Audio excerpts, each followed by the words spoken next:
Nous retrouvons nos amis Firmin, Teko Agbo et Sadio Comblan. Allez, on oublie le coach Essoa Clesson, excusez-nous. On va parler avec vous du Burundi, coach Essoa Clesson. 38 personnes ont été tuées et 69 grièvement blessées dans un incident qui a ravagé mardi matin la prison centrale de Gitega.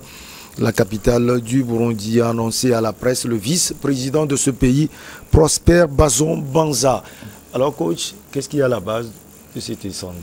Moi, je dirais même la négligence et puis la surpopulation carcérale et comment ils appellent ça, la maintenance, la non-efficacité de la maintenance. Ce sont des choses qui ont permis à cela. Parce que je pense que toutes les prisons en Afrique sont quand même surpeuplées. Donc, moindre incendie, ça devait être comme ça. Mais j'ai lu aujourd'hui, on parlait d'intentionnel, comme si on avait provoqué ça. Moi, quand une prison est surpeuplée, moindre chose peut déclencher des incendies. Donc, je crois, comment dire, certainement que c'est de la négligence. Parce que si les chiffres qu'on donne et que la population carcérale qu'on a plutôt annoncé, il y a un fossé disparate. Ça voudrait dire que si les gens n'étaient pas entassés et qu'il y a quand même eu un incendie, parce que je pense que les sapeurs-pompiers sont là et que les gardiens de prison devaient pouvoir faire des formations de sapeurs-pompiers aussi pour maîtriser quand un incendie vient. Mais dans ce cas, on dit il faut voir la courtesse du temps dans laquelle ça fait de dégâts. Ça voudrait dire que soit ils sont incompétents, soit il y a négligence, ou soit il y a quand même comme ils le disent sur les médias, des intentions des gens qu'on ne peut pas expliquer clairement parce qu'on n'a pas, je n'ai pas la maîtrise de tout ce qui s'est passé sur eux-mêmes. Il n'y a que des commentaires que vous allez lire sur France 24 et consorts. Donc, pour moi, c'est la négligence et l'inefficacité de la prison même qui a créé ce genre de problème. Sana, comme là on parle, on dit que le feu s'est déclaré vers 4 heures du matin, surprenant les détenus dans leur sommeil.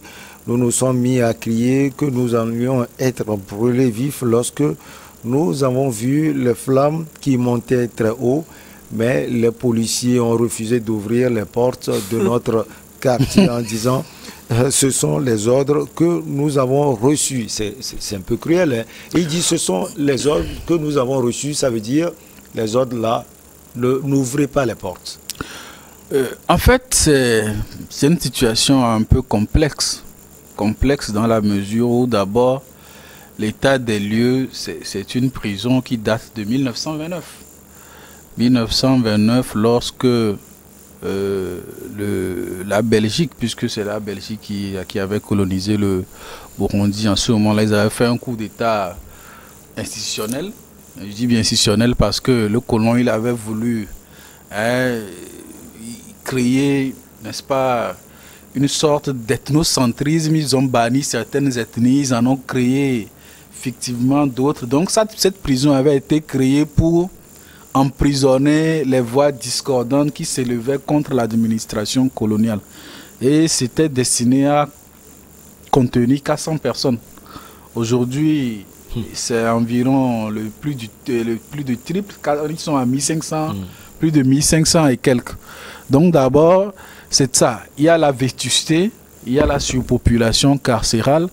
Et quand on dit que les ordres ont été donnés de ne pas ouvrir, c'est vrai que c'est déplorable sur le plan humain, mais aussi essayer de comprendre que dans une situation pareille où il y a la surpopulation carcérale, ouvrir, c'est créer d'autres problèmes. C'est-à-dire, c'est la porte ouverte à une mutinerie. Ouais. Ça peut créer une mutinerie où on ne va pas, on va, c'est-à-dire dans un méli-mélo, ça va aller dans tous les sens.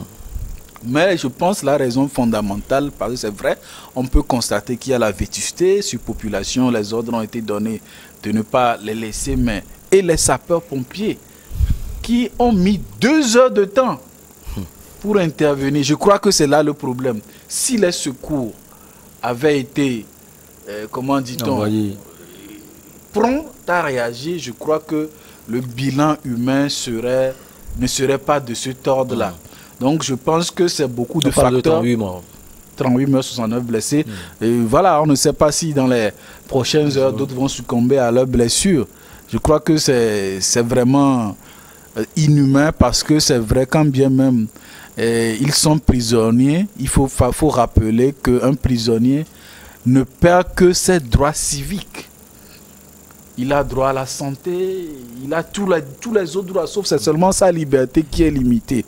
Donc d'ailleurs, vivre dans des conditions carcérales où votre santé, c'est-à-dire votre droit à la santé n'est pas respecté, vivre dans des conditions assimilables à une torture permanente, je crois que c'est l'état des lieux de presque toutes les prisons.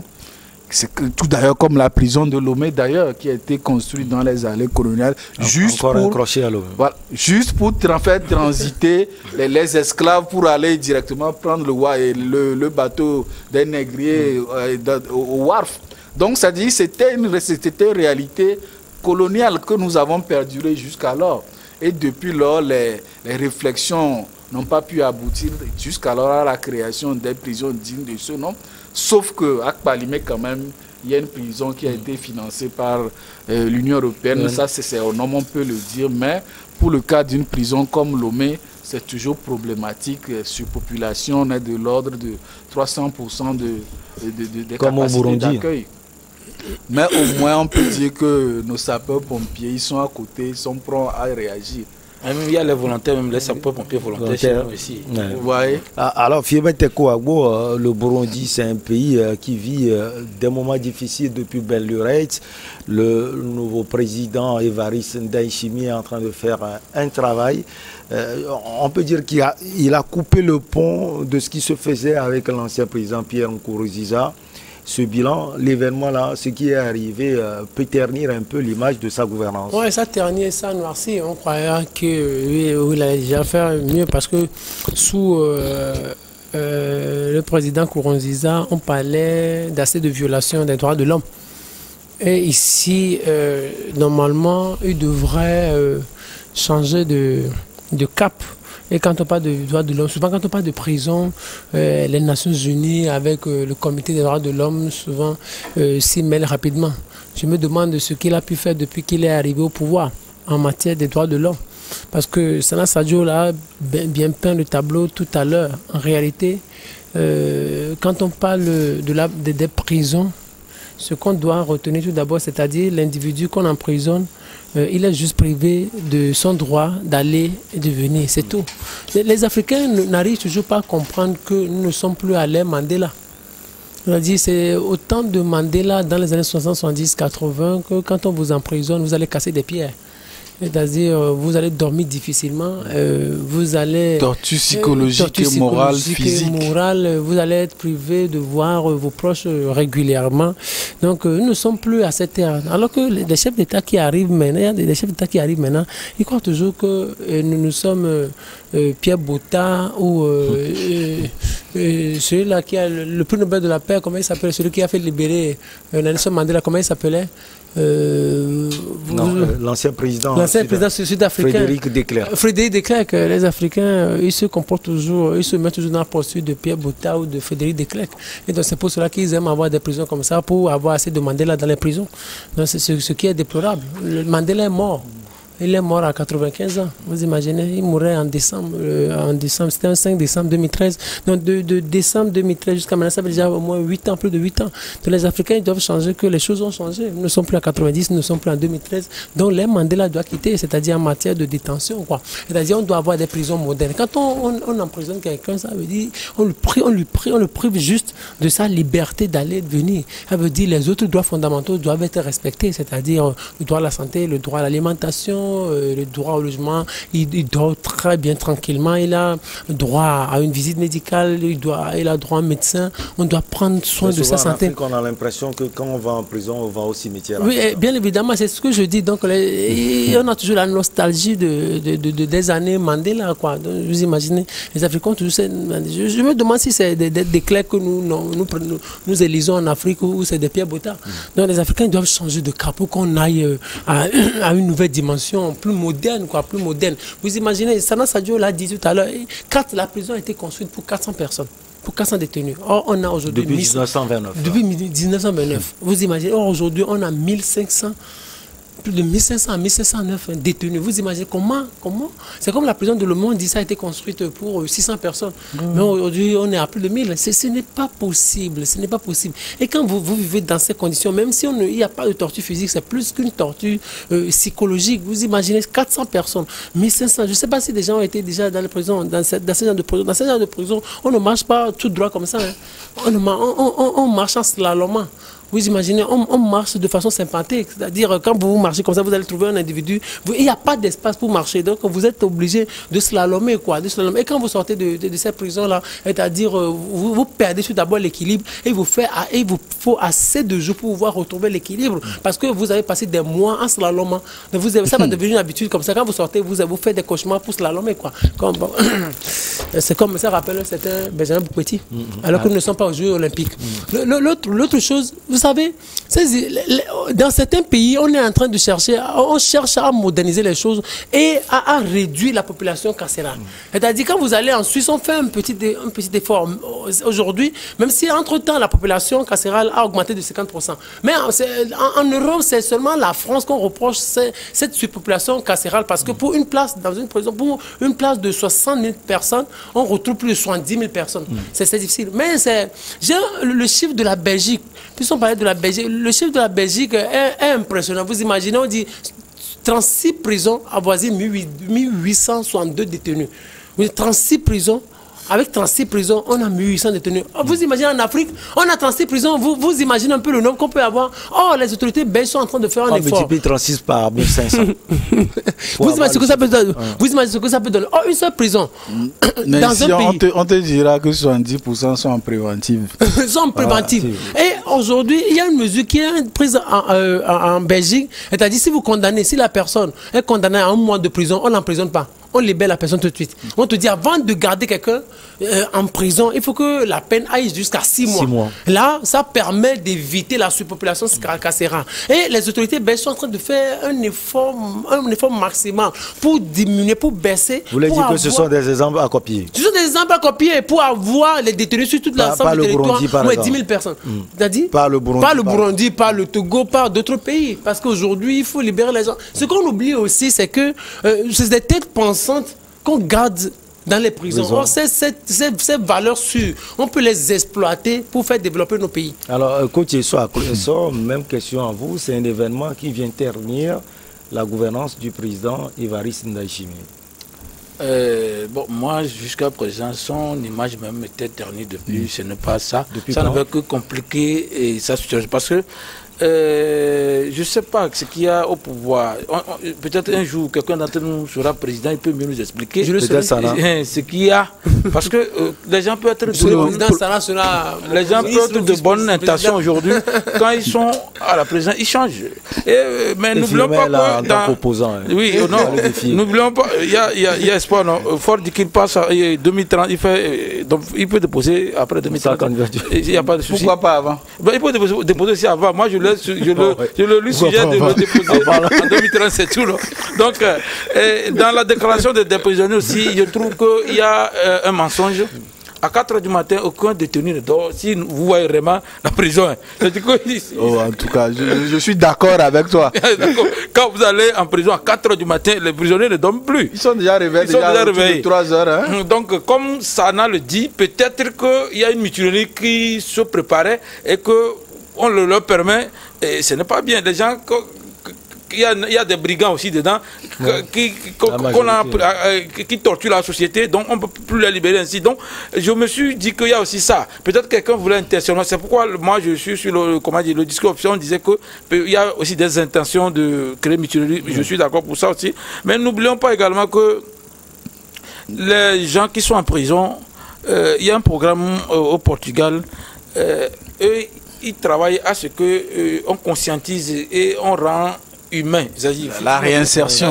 Non, c'est pas. Eux, ils font plus que la réinsertion. Ils disent que au lieu d'enfermer les toxicomanes, ils ne les enferment pas, mais il y a un programme qui permet de faire une sorte de rééducation, mais que le toximane même découvre que c'est un mal qui se fait, sans aller à prison, parce qu'ils disent que quand ils vont en prison, ça augmente un suivi psychologique. Un suivi psychologique, ils font. Donc, chez les Portugais, donc, ce n'est plus le moment d'enfermer les gens pour toxicomanes, les droguer, tout ça là. Ils préfèrent plutôt de faire un suivi psychologique. C'est à expérimenter en Afrique. Oui, on peut le faire, ce n'est pas aussi grave que ça. Sauf que, comme on le dit, déjà que les prisons sont vêtues, on parlait de prison de Lomé. Il y a une prison à Sotubois, à Gombio, à Hakpabendo.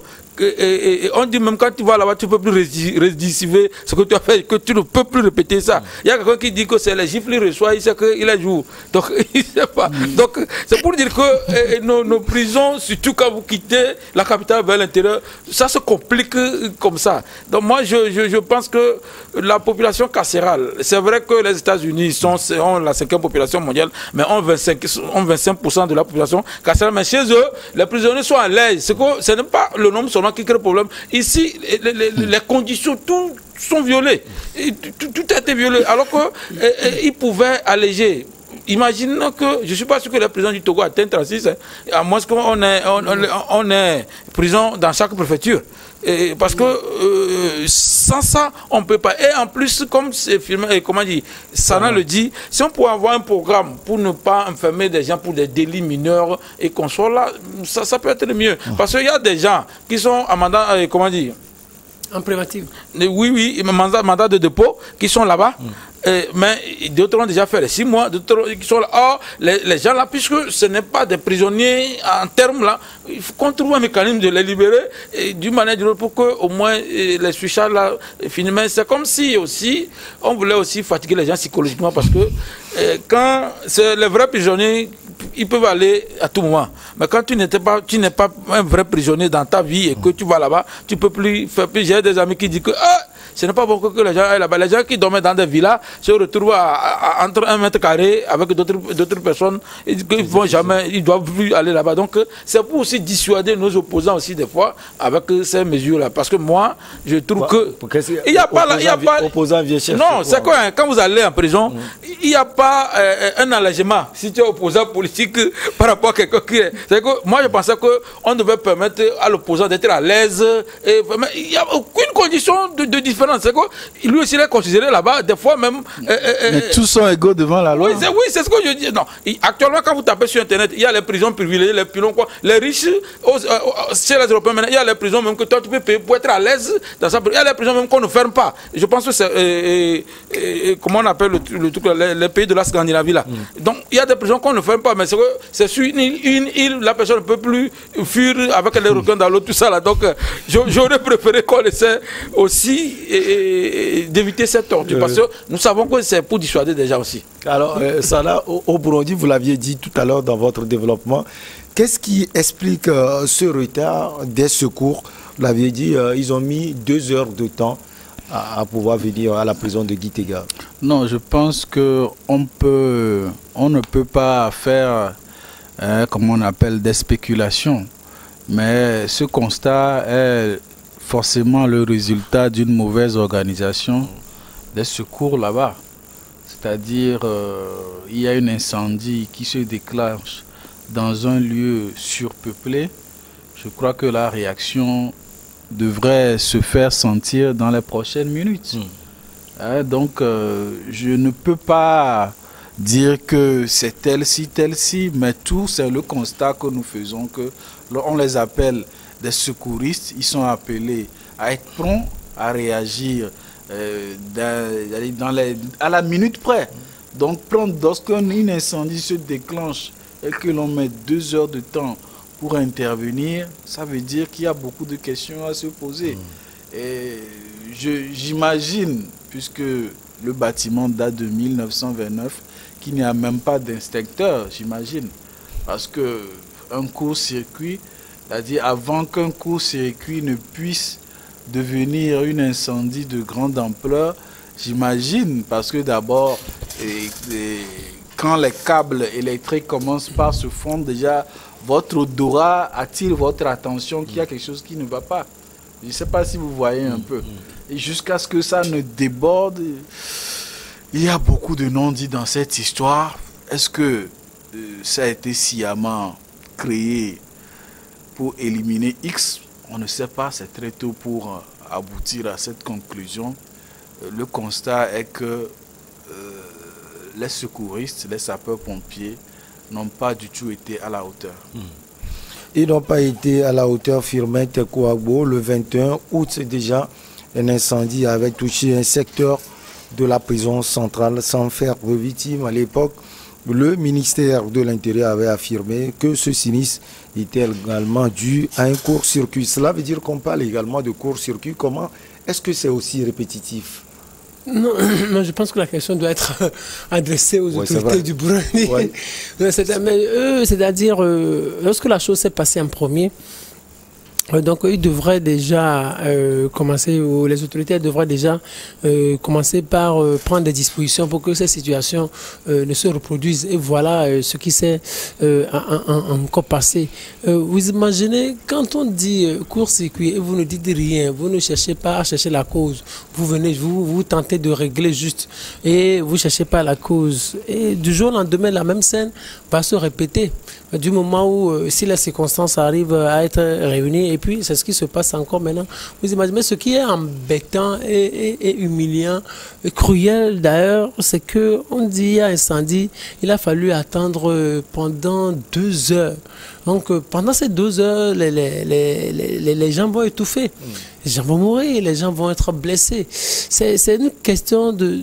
La question, c'est une certaine légèreté, au fait. Ce qui se passe là, c'est une question de légèreté. Limite, c'est criminel. Oui, c'est criminel. Comme vous imaginez, je pense que dans toutes les constitutions au monde, on dit la vie humaine est sacrée. L'homme est un être sacré. C'est comme... on s'en fout. On s'amuse avec la vie des humains. Or, peut-être parmi ceux-là, il y a eu certains qui ont voté le président Évariste avant d'être devenu des détenus. Même s'il ne vote pas, il sera élu parce que l'ancien président Pierre Nkurunziza était là. C'est son défunt. C'est son défunt, il avait tout fait. Mais il n'aime juste pas la suite. Bon, il y a de quoi qui parle de Covid-19, jusqu'à présent, on ne connaît pas la vérité. Donc ça, c'était un crochet. Non, c'est mort. Pardon? Mort, c'est mort. On doit chercher pourquoi il y a autopsie souvent. Il faut qu'on cherche la cause aussi, n'est-ce pas? Voilà, pour éclairer un certain nombre de zones. Mais il y a aussi quelque chose d'important. Je pense que les co-débatteurs l'ont déjà souligné. Est-ce que la prison, c'est une fin en soi? Est-ce que c'est ça la solution? Bien sûr, on parle de mesures dissuasives, mais est-ce que ça dissuade vraiment? Il y a des gens qui, pour la première fois, ils rentrent en prison, mais ils sortent et deviennent récidivistes. Mais est-ce que la prison corrige vraiment? Je pense que les États doivent réfléchir pour trouver d'autres conditions. Parce que le fait de garder quelqu'un en prison, ce n'est pas ça. Ça dépend de la psychologie de tout un chacun. Vous gardez la personne en prison, elle rencontre d'autres personnes. Je n'ai jamais été en prison, mais les gens disent que certaines personnes font des affaires en prison. En prison, elles sont à l'aise en prison. Elles sont à l'aise. Comment ça s'explique? Quand vous suivez des documentaires des prisons américaines, vous voyez comment ça se passe. Il y a des gens qui se tuent en prison. Il y a des gens qui rentrent en prison, mais qui sortent plus criminels, plus barbares, plus dangereux pour la société. Et puis, ce que les Africains ne comprennent pas, je ne sais pas s'ils comprennent, les dirigeants africains, les prisons coûtent cher, au fait. Les prisons coûtent cher. Un prisonnier, ça coûte cher à l'État. C'est-à-dire le gars qui est là, l'État doit s'occuper de lui, l'État doit s'occuper de sa santé, l'État doit s'occuper de lui. Il utilise l'eau, l'électricité, les frais médicaux et autres. Le cadre doit être entretenu, ceux qui entretiennent la prison. Ça, c'est des dépenses qui coûtent cher à l'État. Donc, est-ce que la meilleure des manières serait de garder des gens en prison? Je pense qu'il y a des gens... dans certaines prisons américaines, on vous garde, il y a une partie de la journée, vous êtes en cellule, l'autre partie, vous devez travailler à des supermarchés qui sont là et vous êtes bien payé. C'est comme aux États-Unis, je disais ça, aux États-Unis, quand on vous garde en prison, vous êtes prisonnier, la Constitution autorise à ce qu'on vous traite comme un esclave. Et donc, quand vous êtes en prison et que vous travaillez, on vous paye comme un esclave. Il y a des gens qui sont en prison, mais qui travaillent dans les supermarchés. Mais c'est-à-dire, dans ces prisons-là, dans ces prisons, il y a des lieux d'activité, il y a des supermarchés. sont des reconversions de peine. Ce n'est pas de l'esclavagisme, comme vous le dites. Non, c'est-à-dire quand vous lisez la Constitution américaine, c'est-à-dire le prisonnier, quand vous êtes prisonnier, vous êtes considéré, selon la loi, comme un esclave. Vous imaginez, vous êtes considéré comme un esclave selon la loi américaine. Maintenant, ce n'est pas de reconversion de peine. C'est-à-dire en prison, quand vous êtes là, vous êtes en cellule, mais vous donne aussi la possibilité de travailler un peu, de gagner un peu, mais on vous paye comme si vous étiez un esclave. On vous paye pas comme si vous étiez au dehors. Alors, coach Yesso Akleso, qu'est-ce qu'il faut faire? Nous avons encore 3 minutes. Pour enchérir ce que Euphémie a dit, pour le moment, ce n'est pas encore arrivé chez nous. Il n'y a que les prisons américaines ou européennes. Tu peux voir qu'un prisonnier a fréquenté pour devenir avocat. Ce sont les conditions d'adaptation que les gens ont mis en place. C'est bon. Je pense que c'est en France même que l'histoire de prison là, est criarde là. On a constaté en France que, comment ils appellent, c'est quand les gens vont en prison qu'ils se radicalisent. Quelqu'un peut être un jeune lambda, mais quand il va en prison, il sort, il se radicalise. Ceux qui sont allés en Syrie, c'est en prison qu'on a eu à avoir accès. Il y a des contacts sans doute, comme Firmel a dit. Oui, donc vous faites des connaissances. Oui, non, des connaissances graves même. Ce n'est pas les bonnes connaissances, mais c'est les propos, les connaissances gravissimes qu'on est en train d'endosser ici. Maintenant, qu'est-ce qu'il faut faire? Les uns les autres l'ont déjà dit ici. Il faut d'abord, si l'État peut mettre ce programme en place avec les Nations Unies, déjà quand la peine ne peut pas... L'État burundais, bien sûr. Non, je parle de tous les États africains. Je sais que c'est l'État burundais. Et qu'on essaie d'abord d'éponger les prisons en libérant ceux dont soit la peine n'atteint pas ne va pas au-delà de 3 mois, ou soit ceux à qui il restait 3 mois. Au moins ça permettra que ça ne coûte plus à l'État parce que les gens la doivent manger. S'ils sont 1500 comme on le dit, et que la prison est censée être 400 ou 500 personnes, ou 1000 bouches de plus, où est-ce que ça a coûté quand même à l'État? Donc moi je pense qu'il faudrait faire des travaux psychologiques pour que on libère, ou soit dans ce cas on peut encore construire une autre prison, une ou 2 prisons en Burundi pour quand même essayer de disperser les prisonniers pour que ça soit. Et en plus, ce que vous appelez criminel, là où moi je trouve, il faut aussi former les agents de prison. Je pense que nous c'est ça. Normalement, les gardiens de prison doivent être doivent suivre les formations des secouris, des sapeurs-pompiers aussi. Quand ça se passe, ce sont eux les gens, ils le font. Bon, normalement, je ne sais pas si c'est chez eux. Sinon, ils ont cette formation pour eux. Il y a les prisonniers, ceux qui travaillent à l'aéroport, comment dire, les gardiens de prison, ceux qui sont travaillés à l'aéroport, on leur fait des formations des sapeurs, là, comment utiliser les senseurs, tout ça là. Donc, dans ce cas, parce qu'on a évoqué 2 choses ici, soit c'est les gens qui veulent créer, qui ont des intentions de fuir la prison, de créer ce genre de choses, ou soit c'est quelqu'un on a voulu éliminer. Bon, de toutes les manières, c'est les jours avec qui on le dit. Donc, il faut quand même essayer d'alléger les prisons, d'enlever les lourdeurs aux prisons pour que les prisons soient vivables. Parce que ce n'est pas forcément les fautifs qui vont en prison. Il y a des gens qui sont en prison par défaut aussi. Donc il faudrait ces choses. En tout cas, c'est la 3e plus grande prison au Burundi, cette prison de Gitega. Après, celle de Mpimba et Mpimba dans la capitale Bujumbura et celle de Rumonge. On marque la pause pour le journal. On revient avec vous, nos chers invités Firmin, Sana et Akleso.